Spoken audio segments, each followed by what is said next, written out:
In today's podcast, we're talking about the differences between static stretching and dynamic stretching. We're going to define the two, and then I'm going to tell you in which scenarios one's appropriate and in which scenarios the other is more appropriate.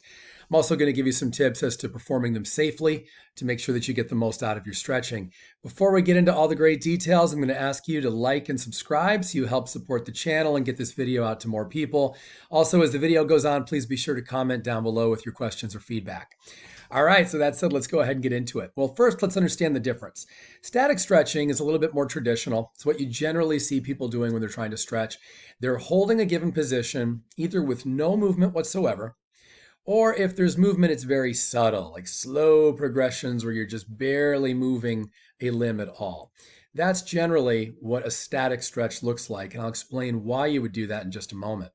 Now, dynamic stretching is very different. The movement's very obvious. For example, if I were to dynamically stretch my biceps, I might start with a very small little movement here at the elbow, and then I'll slowly get into more flexion extension at the elbow. So we go bigger, bigger, bigger until the point where we're really elongating the biceps brachii significantly. And so this is an example of more dynamic stretching. In many cases, it's multimuscular, multi-joint. There's much bigger movements. In some cases, you might do a partial lunge to get those muscles more warmed up. All of that would be an example of dynamic stretching. All right, so that said, now let me explain in which scenarios you'd want to choose one over the other. And this can make a really big difference on what you're doing. Let's take a hypothetical example of throughout your day, you're in this kyphotic kind of posture in your thoracic spine where the shoulders are a bit rounded forward and you're a little bit more forward curved, okay? Now, if you've got any abnormality there, it's safe to assume that there's some tightness in the pectoralis muscles and probably an anterior deltoid as well. So a static stretch would make a lot of sense for those muscles where you're holding a given position, and maybe as you feel the muscles loosening, you might move a little bit. You might take the arms just slightly more back so you create a bigger stretch. That would be a static stretch. Whereas if we were doing more of a dynamic stretch, where we're just slowly, gradually getting bigger and bigger movements, that may work, but it's probably not going to create the longer term effect and the relaxation that you're looking for on those muscles. Dynamic stretching is not so much for long-term muscle relaxation. It's for prepping the muscles for what you're about to do.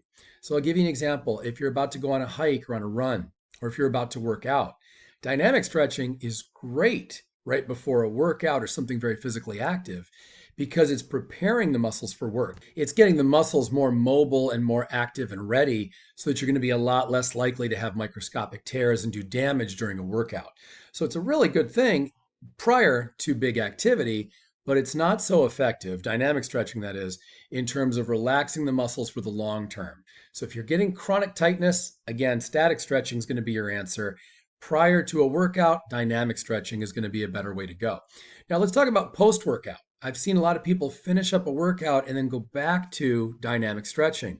But post-workout, this is the time for a static stretch. Essentially, the muscles can get very tight after a workout, and now you want to loosen them up so they don't become chronically tight or chronically shortened. Now, before we finish up the video, let's also talk about what to do when you first wake up in the morning, because this is a time where a lot of people, they roll out of bed, everything feels tight, and they go right into some static stretching. Now, although you can be beneficial in static stretching, the risk of microscopic tears goes up quite a bit because here's what you're doing. You're taking cold muscles that are tight, many of which have been held in a certain position for hours, and now all of a sudden you're giving them a great big stretch and it feels great. And yes, you are elongating the muscles, which is a good thing in that case. However, there's a very good chance now that you're going to have some microscopic tears and that's actually going to be damaging in your long term. So what makes a little bit more sense when you first wake up are very small, light, non-ballistic dynamic stretches. Because again, think of it this way. You might not necessarily be about to go work out when you first wake up, but you are about to greatly improve your movements because you've been sleeping for several hours. And now you're about to get up and start moving around and going down the stairs and going about your day. So always think this way. If you're about to enhance your movements and go bigger on the amount of mobility that you're doing, if any, then that's when you want dynamic stretching first. If you're just looking to relax your muscles for the longer term so that you don't have any chronic tightness, then that's generally where static stretching is going to be the better choice. As always, everybody, this video is just a general guideline for everybody. There are a million exceptions to everything that I explained here because everybody's physiology is so unique and different. If you would like to get my help online, or if you'd like a perfect personal trainer to come right to your home and work with you there, you can reach us online. Just comment down below or visit us at the websites in the description. My team and I are looking forward to your health and wellness success.